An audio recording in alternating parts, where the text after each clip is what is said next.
কোটিপতি স্বামীকে প্রায় ১ বছর চিকিৎসা না করিয়ে ছোট্ট একটা রুমের মেঝেতে রেখে তিলে তিলে মৃত্যুর দিকে ঠেলে দিচ্ছিলেন ইউপি সদস্য স্ত্রী। আর পাশের রুমে প্রেমিককে নিয়ে রাজকীয় জীবনযাপন করতেন তিনি।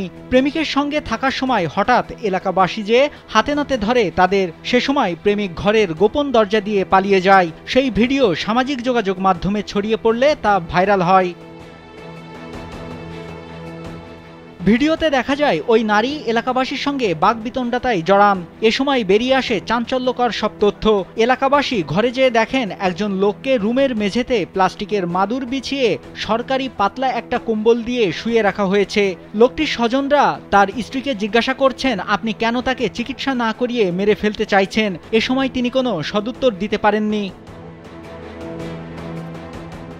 চাঞ্চল্যকর ঘটনাটি ঘটে শরীয়তপুরের সখীপুর ইউনিয়নের নয়ন সরকারকান্দি এলাকায়। বিনা চিকিৎসায় যাকে ঘরে দীর্ঘদিন বন্দী করে রাখা হয় তিনি ব্যবসায়ী হেদায়েতুল্লাহ জসিম সরদার, আর তার স্ত্রী সখীপুর ইউনিয়নের ১, ২ ও ৩ নম্বর ওয়ার্ডের ইউপি সদস্য।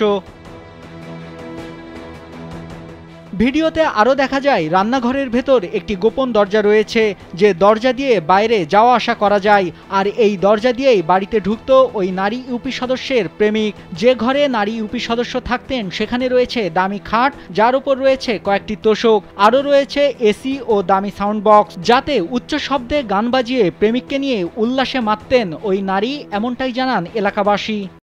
উনি পরকিয়া করতো, অন্য পুরুষের রুমে গান বাজনা করতো, গান মান চালায়, নাচতো, আনন্দ ফুর্তি করতো।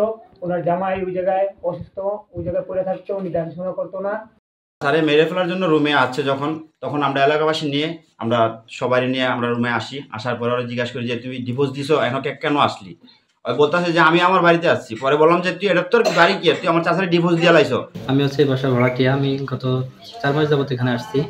আসার পরে দেখছি ভাই জসিম ভাই না এখানে সেই শোয়া থাকতো সবসময়, ভাবিরে কখনো দেখিনি। এমনি মাঝে মধ্যে সে রাতে আসতো, আবার সকালবেলা দেখলাম নাই এখানে।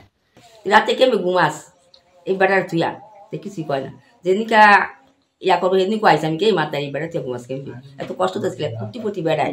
আজ অবস্থা আছি তোর করতে আসো, তোমার তুই এর মতি তো নিয়া তুই বেড়াতে ইচ্ছা করাই তো এরকম কইছিস। এরকম কথা আর কি কোন তুই আর ইন্দর আনছে, তুই তো জানি না যে গাই ভিজে গেছে ইয়া করে গেছে, আর কাগজ আনছে মতো তো কইছে।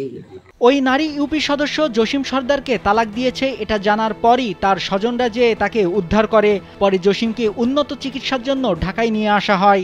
উনি আমার চাচার কোনো চিকিৎসার জন্য কিছু রাখে নাই, কিছুই করেন। আমার চাচার শুধু একটা সরকারি কম্বল দিয়া রাখছে, উনি মেম্বার ছিল, ওই সরকারি কম্বল দিয়ে রাখছে।